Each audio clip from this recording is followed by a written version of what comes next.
You've reached the Signal Watch, movies, television, comics, and more. I'm your host, Ryan Steens. Join me and our cadre of co-contributors as we examine cultural artifacts of the 20th century, boldly explore the 21st, and try to put it all in perspective. Stay tuned. We're gonna try to make this work.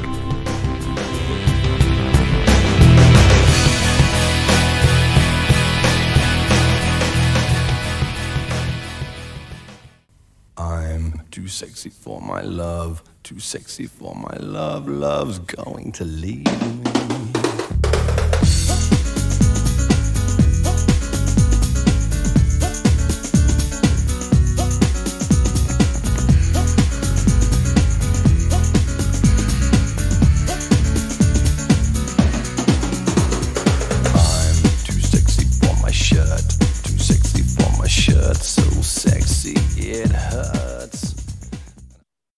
Hey everybody, and welcome back to the Signal Watch. As always, I'm your host, Ryan Steens, and with me today is Simon Day. Hello again. Hey man, welcome back. And you have reached into the I didn't reach anywhere. I didn't reach anywhere. You told me we were doing this. I can't remember how we ended up finding this movie then. I have no recollection. I remember us deciding we were going to do it. Did I find this movie? I thought you got quite excited because we're doing Hired to Kill from 1990, directed by Nico Mastorakis, I believe. Starring Brian Thompson, Oliver Reed, George Kennedy, and Jose Ferreira. We'll talk about that in a minute because it's hard to believe what's going on in this film. But so I originally saw this, I think, pre-pandemic. The Alamo advertised it, and they were fully laughing at it and saying, "Come and see a stupid film." And because they were saying, you won't believe what you're seeing here. And I think I asked you to come, and you were either working or you traveling, and you couldn't. So I went with my old mate Sam, and we had a great night and giggled a lot. And then I told you about it, and I said, we should do that at some point. And then I think last time we did a podcast, like the Expendables, which, by the way, this makes the Expendables look like Citizen Kane. Oh, yeah. But last time we kind of talked, I think you were like, you wanted to start doing purposely bad movies or entertainingly bad movies. And I think you said, let's do Hard to Kill next podcast. Yeah, I did. And so, yeah, we've been kind of doing like canon films and movies that meant a lot to us. So I think we need to balance out the podcast with kind of movies of the damned. Like these are like movies that you can't quite figure out who it's for, why it was made, like what the story was with what occurred. Like you can be whatever topic we want or whatever, but this one in particular is an excellent one to start with. I'll put it that way. I think the question is, does the person who wrote the script speak English with this one? Because I feel like it was originally in Greek, and then they said, hey, make it like an American action movie. And then they tried to translate it into English. And this is kind of what you got, basically. I completely agree. It's so like you said, it's one of these movies when it starts, it's like written by Nico Mastorakis, I guess is how you say it. He is Greek. Directed and produced by Nico Mastorakis. Yes. Written by Nico. Yeah. Floors swept by Nico. And I don't know if you noticed this, star of the film, American actor Brian Thompson, is married to the daughter of Nico Mastorakis. Oh, I didn't notice that. Well done. Yeah, believe me, I just stopped the movie about 30 minutes in and just started Googling it. Because I was like, there's they blackmailed him, basically. Well, so are you familiar with Brian Thompson at all? I only know him as the baddie from Cobra, where he just kind of growled a lot. Right. and chopped people's heads off, I think. So, right. That was my first introduction to Brian Thompson. And kind of around this period, he kind of had a bit of a spurt of C-level stardom, is I guess the best way I'd put it. He played an alien on the X-Files. Okay. He and maybe multiple aliens that were all looked like him. I can't remember. X-Files is a blur for me at this point. He also looks like he should be Schwarzenegger's little brother. He looks like he should be. Yeah. If they did like a serious version of Twins, he would have been Danny DeVito. You're right. He's he was on some vampire show. He was anyway in a bunch of stuff and continues to be in a bunch of stuff. He's one of these that guy actors that pops up in something I'm watching every once in a while. He's the definition of working actor. During this period, he'd, like you said, he'd really bulked up. He was very muscly, but he has, I don't think we can not talk about it, a curious look to him. Yeah. He looks like he's kind of been stung by a bee on his face. Yeah. Because he's kind of like puffed up, big jaws, like a big jaw. Right. And he kind of has a weird posture. And it almost looks like he might have had some developmental thing as a kid or something. I have no idea. But he clearly overcame it to lift many, many pounds because he is absolutely jacked in this movie. Yeah. And he, like he says to one of the girls who can't sleep, pump iron, go to sleep. But to your point, the script very much reminded me of, and this is, take this comparison however you want. Have you ever seen The Room? So I haven't, but I've written in my notes that this is like a film that thinks it's good, like The Room, but really isn't, and has lost a lot in translation, as opposed to like Sharknado, which purposely kind of tries to be bad. Right. Yeah, I completely agree. I think, there was no sense of irony to them making this movie. No. I mean, just that opening conversation between him and George Kennedy where it's like, it's all about kind of shit, basically. So I was a minute into the movie. I want to back. I don't mean to talk over. Yes. Jamie had just left the room to go to bed, and I put the movie on, and I was like, Jamie, come here. You've got to see how this movie starts. He doesn't just take it off the hook. He actually shoots it. Yeah. Does he do that every morning? So he has the new phone every day. Well, I knew we were in for a treat when our hero lived on a houseboat. Like that alone was like, oh yeah, I think I know where this movie's going. Like, and then it like I try to like basically Wikipedia this, and there's nothing. so all I've done really is written down quotes, and there's a lot of quotes, and it's and that first conversation between him and George Kennedy, where George Kennedy's basically giving him the job, they say stuff like, a lot of politicians have washed their rear ends there, talking about the country that Oliver Reed's in charge of. And then like Brian Thompson goes, yeah, in that place, even taking a dump is political. And then George Kennedy goes, a lot of guys in Congress literally call it a shithole. And I'm like, what is going on with this conversation? I knew where the first like line that George Kennedy has to him is like, well, let's get done with the trivial part. Yeah, and that's the important part. That's right. That's like the main part. And it's also not a phrase that exists in England or in America as a way that you would put a sentence together. No.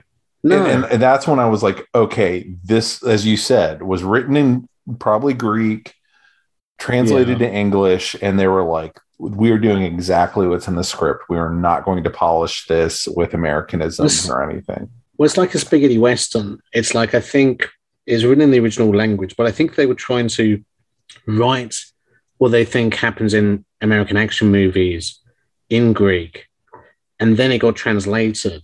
So obviously some of it would have been altered to try to make sense, and it kind of just makes it sound like total gobbledygook. Or like you say, just stuff that people would never say, you know? Yeah, it's completely bizarre, and that goes straight through the plot and everything else. Like it feels like so basically, it's a group of mercenaries posing as fashion models attempt to release a captive rebel leader from a dictator's regime. If you want it summed up, there you go. Right. So George Kennedy, who is a businessman, I don't know what business, he's a businessman, has spent millions of dollars and like a year creating the persona of a mysterious fashion designer. Well, the best thing is, out of 2,442 possible alternatives, basically being a successful fashion designer was the ultimate. The computer spat out, I think. Yeah, the computer told them this. I love how it's so precise. 2,442 possible plans. This was the best one. You know, I want to laugh at that, but that's kind of how Avengers worked. Because remember, there's only one way that's to true. defeat Thanos, and he had to calculate it, and that's all I could think of was Doctor Strange holding up his index finger, going, "This is the one plan." Tony. So yeah, and it was very distracting that the main character played by Brian Thompson was named Mr. Ryan. So the whole time they're going, "Ryan, do this, Ryan, do that." I was like, Yeah, well, he's Frank Ryan, but then he becomes Cecil Thornton, the fashion designer, which apparently George Kennedy says they've spent years, I think 3 years, setting up a background and demand for his clothes.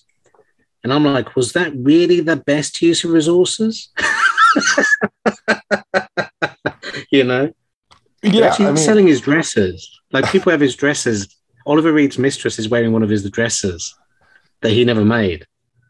So I'm like, so there must be shops supplying these dresses, which means that George Kennedy has people making these dresses somewhere.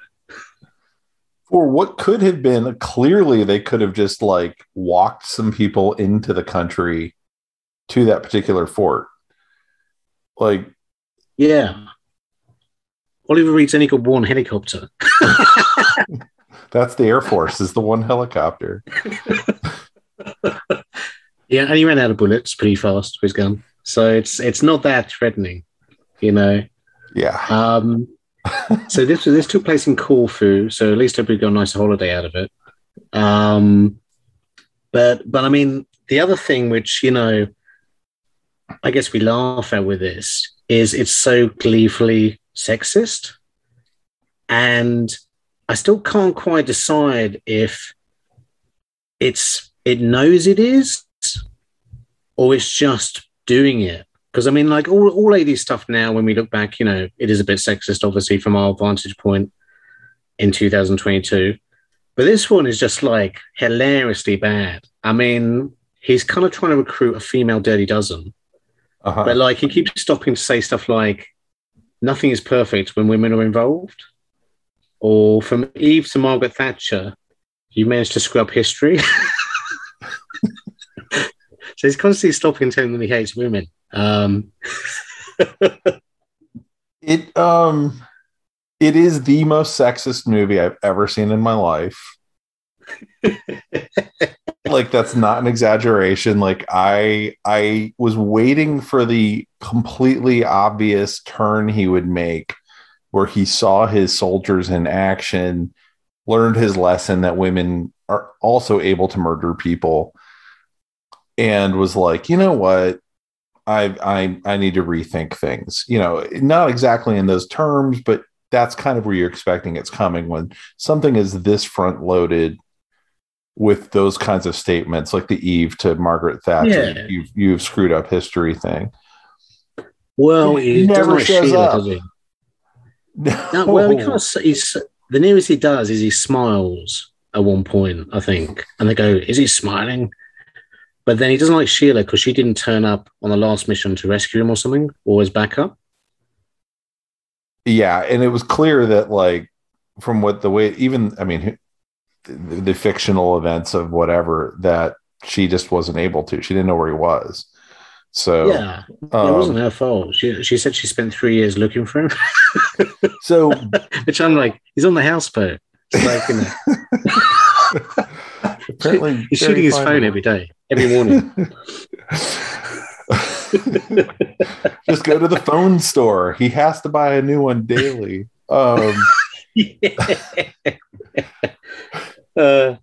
But then we private have this, citizen has bought the hilarious... most phones over the past 3 years. Just look for that guy. It kind of tries to do so. I guess it does the wild geese thing, which it does in all these kind of films of the guy who employs them double crosses them, mm-hmm. which otherwise the mission would be a lot easier. They get out a lot easier. Instead, they have to fight their way out. They probably lose people. Then they have to have the confrontation at the end. So they do that, but they also do the Dirty Dozen thing of kind of going around recruiting these different women, and this is kind of hilarious as well because these women are like, I don't know, just like so drawn in massively broad strokes for what they're supposed to be, and of course, there's the English one. Who keeps apparently saying English type phrases, which I'm like, I've never heard anybody say stuff like that. And I'm English. But she kind of comes into her own towards the end, like in the action scene, because she's running around with a dynamite and smoking a cigar. Yes. Like Hannibal from the A-Team or something, saying, "This little piggy went to market, this little piggy stayed at home, and this little piggy got his arse blown off." And so that's kind of great. But yeah, what did you think about the ladies in here? I was waiting to see if they were going to differentiate them, and it was really interesting because with the introductions of each of them, they made these really broad strokes of like, this one is the one who's the ball buster, and like, but there were like 3 or 4 of them that I never knew, couldn't tell them apart. Frank thinks they're all ball busters, I would think. Women are evil. Right. They had to like, I couldn't figure out why they recruited the catatonic one. She had the worst deal because I was just waiting for her to go, "Watch out" at the end or something, and she did. She went, "Frank." It's like, oh, she saved him by talking. And her backstory is great because it goes like, her parents were both beaten to death. Then she was raped, shot, and left for dead, which made her go mute. But then she found her captors, or she found the guys who did it and like killed them all. And I'm like, that's great. That's fantastic. That's like a Death Wish movie in a sentence, basically. Yeah, it was. The recruitment thing also was like globetrotting, like all over the planet of like, oh, now they're in San Francisco. And, yeah. And it was just like, how much, why don't they just play some phone calls? Like, and I loved when they were supposedly in the Turkish prison picking up the British girl, air quotes British. It was like completely full of like all these very waspy people, and I was like, but so I've got to do some quotes if we're on the Turkish prison. So the guard says to her, this hefty lady security guard goes, "One of these days you'll oil your body and wrestle me," and then later, I think the girl punches her, and then later she goes, "Come to my room. I'm going to put my cigarettes out on your nipples." And then and the girl punches again and goes, "Haha, I'm a civilian now." Because I guess she's taken the job. Yeah. Somehow magically, Brian Thompson and Barbara Niven have the ability to spring her from Turkish prison through unknown means. She was by far my favorite character in the film, mostly because she just seemed like she was having a really good time making the movie. Well, she has some personality as well. Yeah. Because they were kind of hard to differentiate, some of them. but she stood out. And I quite like the one with the short hair, the CIA, ex-CIA one. And then the mute one, yeah, obviously she was mute. She didn't really get to do much. But then a couple of the others kind of merged together, I felt a little bit. Yeah, I never knew. I knew that there was one who was supposed to be a turncoat, but I never could figure out which one she was until, of course, she dies at the end. Yeah. Well, I think it loses steam a bit in the last third just because they kind of remember they have to have some action. Yeah. So like we sold this on the promise of being an action film. We haven't had any action at all. So let's start, shooting at each other. And of course, that's when the jokes dry up a little bit.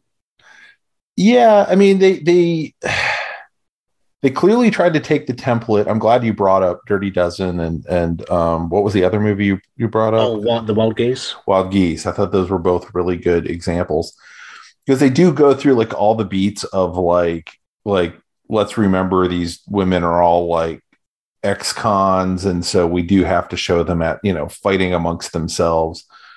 Yeah. But then they do it in this really dumb, inelegant way where they do it poolside in the middle of a hotel where like that's what I was thinking. That's like it's all about blowing your cover there.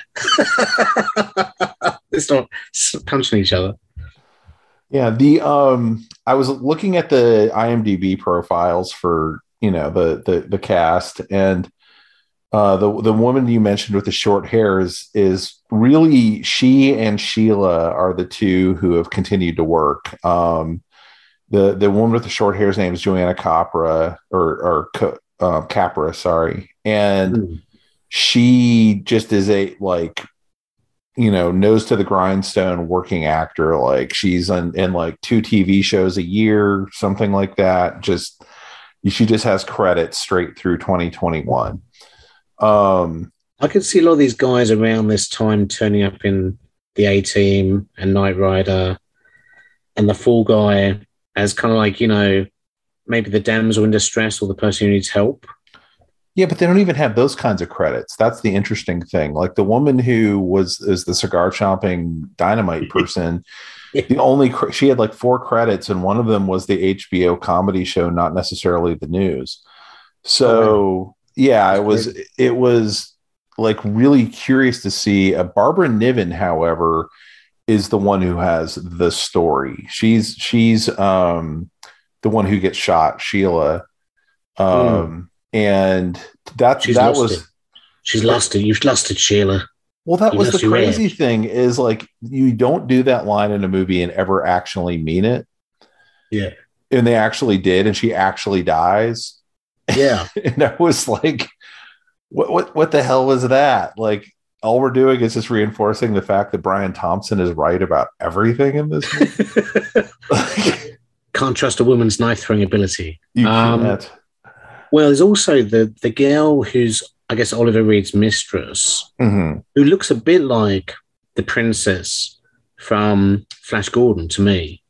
But I don't think it was. Princess Aurea, or whatever her name was for Flash Gordon. All lovely. But looks a bit like her. And she kind of has an interesting arc because she turns out to be their contact, which we kind of get a double bluff because we see a guy killed. As soon we have Oliver Reed going, I resent people saying I have death squads. And then straight away we have a death squad killing a guy. And then we think that guy is the contact, but actually he isn't. We're kind of like, fed a bit of a red herring there. And it turns out to be her who kind of like finds Brian Thompson kind of going through Oliver Reed's desk. But then, luckily she's the contact. But then they have this kind of weird love scene with Brian Thompson. And then afterwards, he just ignores her for the rest of the film. It's like they just don't talk to each other. I don't think they do. So what was the point in that love scene? Which is rubbish anyway. It's maybe one of the worst shot sex scenes I've ever seen in film. It starts off like it's going to be raunchy because he kind of rips her clothes off. Although you don't see anything. I tried very hard, but you don't see anything. And then it just cuts to like a couple of sweaty, grimacing faces. Yeah, they were clearly not both in the same room when they shot that thing. No. And then it's just the next day and they're kind of marching away separate from each other and they just don't mention it again. And you're like, okay, what was the point in that?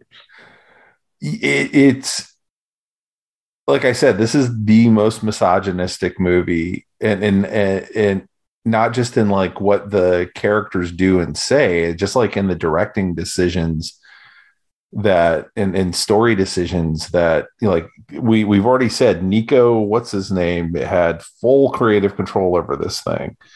Yeah.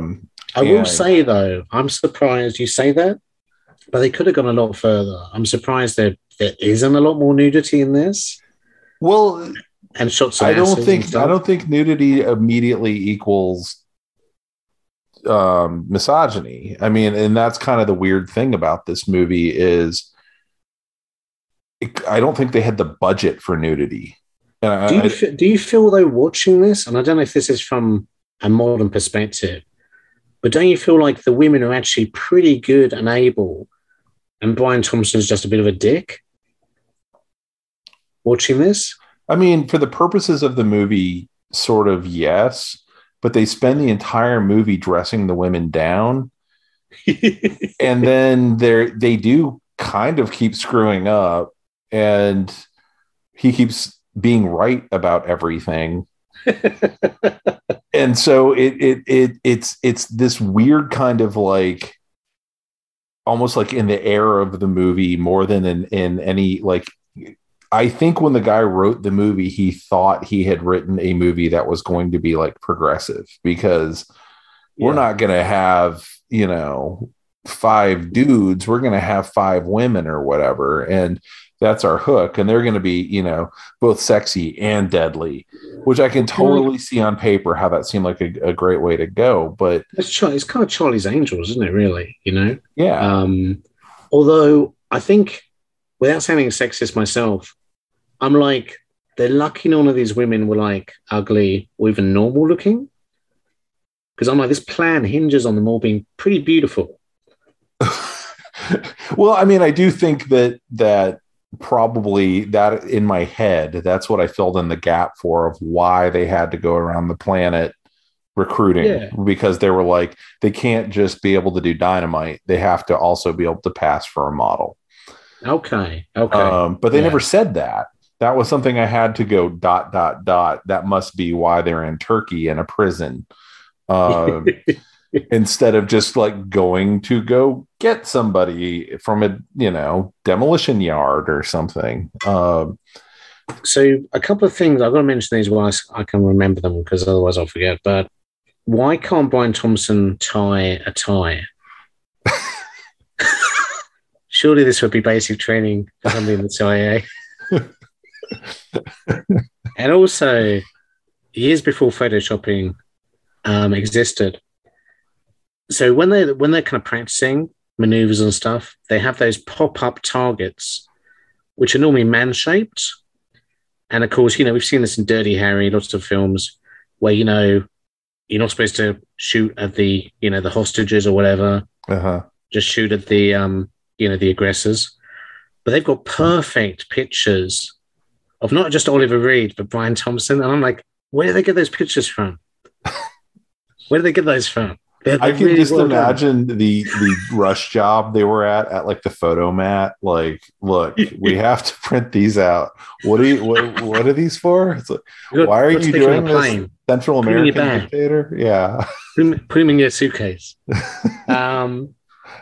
But yeah, so I was just like, I thought that was hysterical.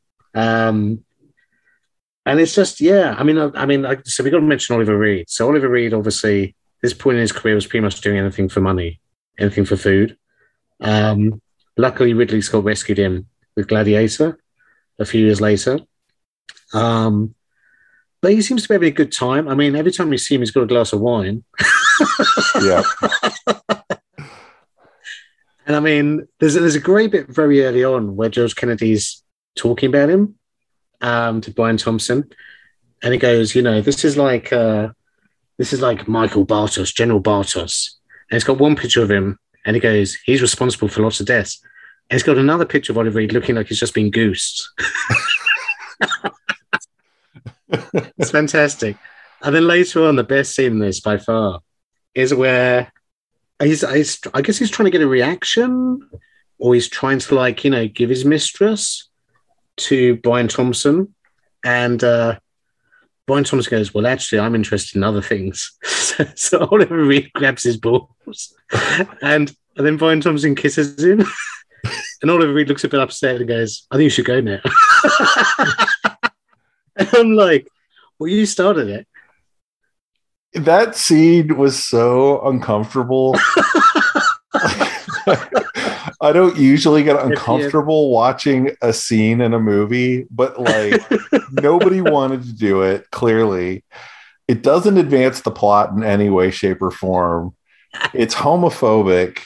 Well, it does this weird thing of like starting off homophobic, loops through trying to be kind of not homophobic, and totally goes, nah, we're going to really land the homophobia on this. Well, it's like Oliver Reed, I don't know what he's trying to prove in the first place. Because, I mean, is he trying to prove that the guy's straight? Does that matter? But then... I think he was supposed to be testing the waters of, is this guy what he says he is? And... Because all fashion designers are gay, it's a fact. Right.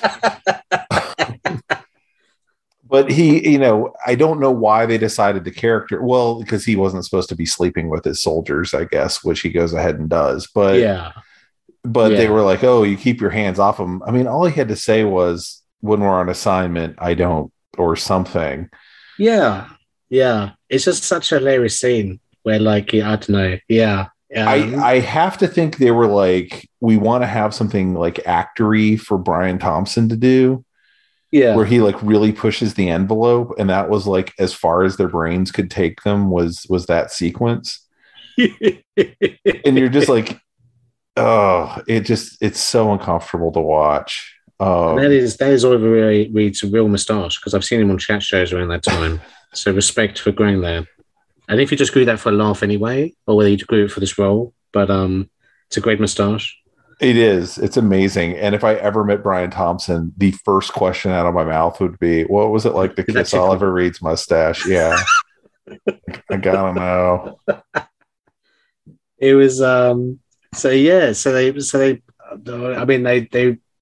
go through all these different things. I guess they, like, you know, have a few near misses, and they finally really kind of say they're going to go on a photo shoot up in the hills to this cavern. And because they want to get ultimately to this fort where they think, I guess, Jose Ferrer is being kept. I still can't believe Jose Ferrer's in this movie. It just absolutely melts my brain. Not much. He isn't in it much, let's be honest. No, just enough to get the flight over there and have a nice vacation and do 2 days of work. George Kennedy did this about 7 times a week with film. Yeah. He popped up for 5 minutes, went, bye. Yeah. So, because I actually thought respect to Oliver Reed for turning up for the finale as well, because it would have been very easy for him just to have, like, you know, him in his office going, send all the men, and then just have a big shootout. But he got in there at the end, so good for him. Well, they're a bit of a weak ending. They didn't kill him. They just kind of took him away. But for the sequel, I suspect that was the idea. Yeah. That's all I could think was they didn't kill him on screen so that they could have like the revenge of Oliver Reed. The revenge of Oliver Reed's moustache. Oh my God. Don't try to kiss him and grab your balls. I don't know if that's the right response. If a man tries to kiss you probably shouldn't do that. I think that's encouraging him, really. Oh my God. The movie also, because you mentioned his helicopter earlier. The use of the helicopter is so insane in this movie. There's just like multiple shots of the helicopter just kind of like wobbling around for absolutely no reason. They clearly do the thing that's super awkward that they always do in movies, where it's on the ground, but they try and shoot it as if the people are in the air. Yeah. And it's like Brian Thompson's not even sitting in the right chair to fly the helicopter when he's supposed to be flying the helicopter. Maybe that's why he's walking around. It was just, yeah. Or even better, there was no need at all to land it which is the only reason they managed to get in it, to get away. And I'm like, well, that was a shit plan, wasn't it? It's like, well, they could have landed on the roof and let the men off on the roof, where you know, Brian Thompson wasn't. But then the best bit was like just when it's starting to get like a bit more normal and a bit more A-team, and you know, the jokes are drying up. There's those two guys in black who've been hanging on the side. One starts kind of breakdancing. Yeah. And like leaping around for absolutely no reason. And you're like, well, shoot him. Just shoot that guy. Get rid of him. It's so weird. So yeah, if you haven't seen the movie, what Simon's describing is they land the helicopter in the middle of a courtyard, and on two sides of the courtyard are basically walls that they can't scale. The people in the black jumpsuits who are supposed to be the death squad guys, the professional killers that Brian Thompson's very concerned about. And then on the other two sides are heroes, and then a bunch of guerrillas who I guess are friends of the resistance movement. And I literally must have looked away for the 1 minute where they introduced that was a thing, because I couldn't figure out who those guys were for a little bit. And these guys jump out into this open courtyard, and they're shooting at them, but they can't hit them because they're like breakdancing. They're kind of doing backflips and stuff. Yeah. They need to find a way to explain why these guys are able to hit the people hiding behind actual barriers. Anyway, it's insane. And then eventually the guys all get shot, but it well, it's the same as all Oliver Reed's men look like, basically Californian beach bums, because they probably are. They're like obviously LA stuntmen who haven't even bothered to be made up or anything. Yeah. So you know, it's like zero effort put in. But there's these kind of leaps of logic going on. I love the British girl when she has all the best stuff to do, I think, towards the end, running around, you know, with the dynamite. She's got the Where Eagles Dare dynamite going on. She has, she's got the endless satchel that never runs out. But it's but she does a great thing where she kills a guy, stands behind him, and waves his arm at another guy in a tower, and he waves back. And I'm like, well, she's obviously holding up a dead guy and waving his arm. Can't he see a girl behind? They're like 70 feet apart. They are not a mile apart. And she goes, "Hiya, mate," and he just waves back. And I'm like, that doesn't make any sense at all.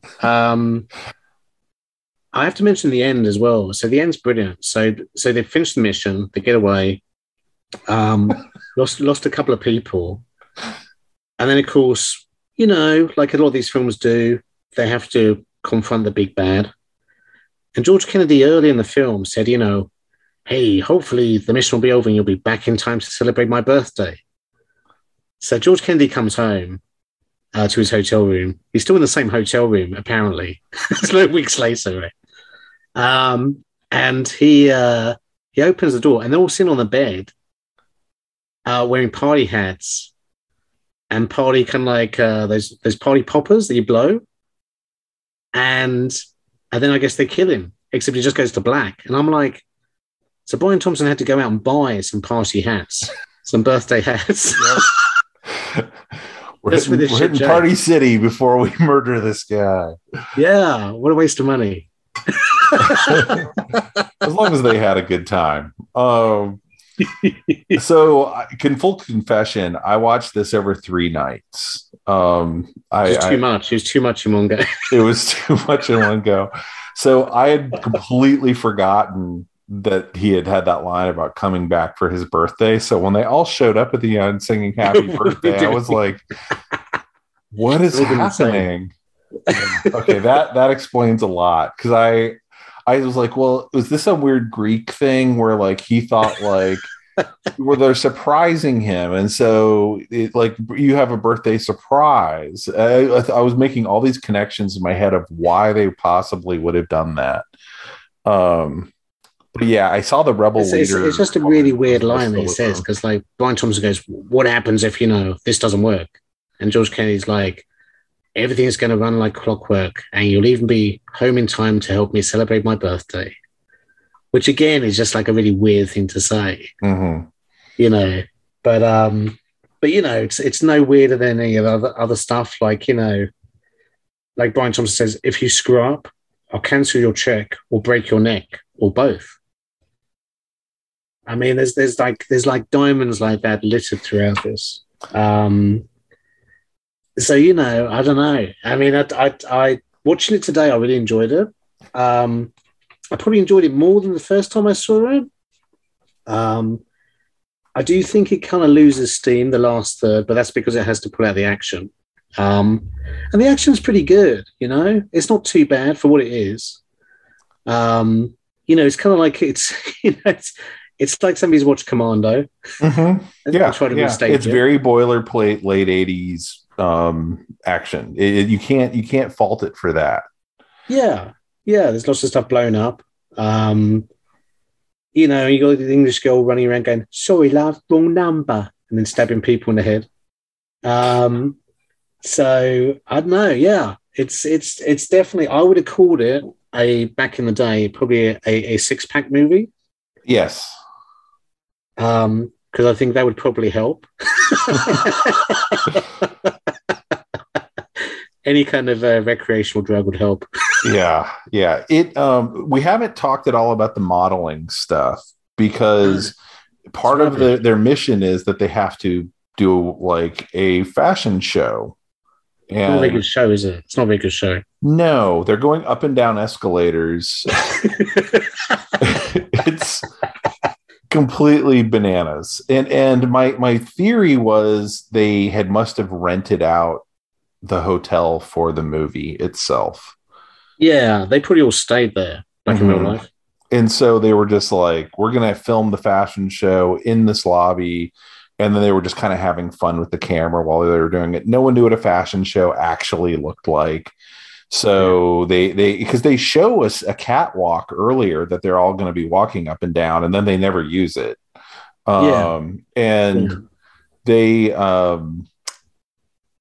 They have the like, well, now we're going to take a look at this swim line, but then they cut to these like glossy outdoor shots of all the women in these silver swimsuits. Yeah. It doesn't have like, I wish I'd written it down, but he has a stupid name for his range. It's called like Tinsel Delight or something. Yeah. It's or Tinsel Passion. And I was just like, oh my God, you know. Yeah. And hearing Brian Thompson try and deliver these lines that he has no affinity for is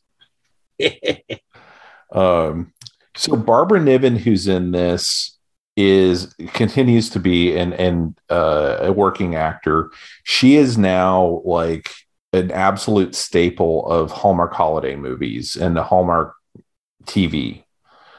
It's pretty much a safer place to be, I think. Yeah. She's in stuff like Bakery Mysteries and things like that. So I knew the name when it popped up, and I was like, Barbara Niven, because she'll always now play like the aunt to the lead or whatever, because she's now 60 years old or whatever. So but she has this whole crazy story of like, she was on the news in like Oregon or something like that, and then like went crazy and decided to be an actor and like moved to LA. She was briefly married to David Niven's son, which is where she picked up the name Niven. Okay. And she's hung on to that, since, even though she's, various marriages. But it was just crazy to be like, oh, wow, this is what she was doing apparently in 1990, I guess, 30 years ago. Yeah. But, I mean, I guess pays the bills, yeah. And she, to her credit, she's still working. So, yeah, and I mean, how often have we seen one of our favorite actors in like the biggest pile of shit, and then the next year they win an Oscar? So, right. That's the name of the game, I guess. Well, I mean, you could say that's the name of life as well, really. You just keep going. Make the best out of your hand at that particular time. I mean, I like I say, I enjoyed this. I think I enjoyed it more. This is the second time I've seen it, and I have a feeling the enjoyment will grow every time I watch it again. just as you kind of relish the moments coming up. And Brian Thompson's two expressions. Right. But it's and his inability to do neckwear. But yeah, no, I'm glad you actually mentioned this, because I kind of felt bad that you missed it theatrically. So I'm glad we finally got around to doing it. Well, I will be honest. I would recommend this movie. Like I not into like, but like you said, like if it's a Friday night and you're looking to watch something completely bananas, yeah, that totally. and I totally get the thing of like not wanting to watch something like Sharknado that was intentionally made to be kind of camp and bad. Yeah. This comes out of a very sincere window of action movies of the 1980s and early 90s that we've kind of lost. Yeah. And I kind of, go ahead. Too savvy, haven't we? Too clever, a little bit, or too knowing. Yeah. And it's I'm sure Brian Thompson would have a great time watching it, with you and going, oh my God, and have all kinds of crazy stories about whatever the hell happened that led to this movie happening. I mean, he's not married to that woman anymore. And he, they had a couple of kids and whatnot, apparently. You can talk about it now. He's not contractually right. He doesn't have to cover for his father-in-law at this point. And he's gone on to like a real career where he does like real work and whatnot. But yeah, he's I would absolutely pay big money to sit in the theater and hear a Q&A from him talking about this movie. I will be honest. I have a lot of questions. Well, I look forward to the next bad film we do. We've had a few ideas. I know we've kind of thrown around a couple of ideas already. And like you say, I totally agree. I think, it's so much funnier when people are trying to make a good film and something, either the performances or normally the script, to be honest, kind of fails them quite badly. And the fact keep kind of going. Yeah. And of course, this one is extra amazing just because of their location. I guess they're able to get three legends of Hollywood in it, and you're just like, you guys are just taking a check, and it's awesome, and I salute you for it. I love it. So I like to think they're all on the beach. George Kennedy was next to Oliver Reed with a nice margarita of an evening or of an afternoon, Well, the thing that makes me laugh the most about this is knowing, like, at the same time, Jose Ferrer's son, Miguel Ferrer of RoboCop fame, was like totally slogging his own way through. Like, he would have been doing Twin Peaks about this point. Yeah. So his career's just getting going, and he's watching his dad's career kind of wrap up with Hired to Kill. Yeah. It's a nice job. You just sit in a room on a chair, He got to wear something like loose and breezy for the whole time. The wardrobe. I was thinking also when they had the bag on their head, I'm like, that's definitely not Jose Ferreira. That's like a much younger guy being forced to run down the street. But yeah, no, it was good fun. I'm glad you kind of mentioned it. All right, man. Well, thanks so much. And we'll be doing more of these as we get on the line. I encourage you to, if you see one on the podcast, watch it ahead of time if you can. This one was only 99 cents to rent on Amazon. So it's not like, you're going to break the bank checking it out. So do so. Thanks. Right. Bye. Thanks. Bye-bye. You know what I mean? And I do my little turn on the catwalk. Yeah, on the catwalk. Yeah, on the catwalk. Yeah, I shake my little tush on the catwalk. I'm too sexy for my cat. Too sexy for my cat. Poor pussy cat. I'm too sexy for my love. Too sexy for my love. Love's going to leave me. and I'm too sexy for this song.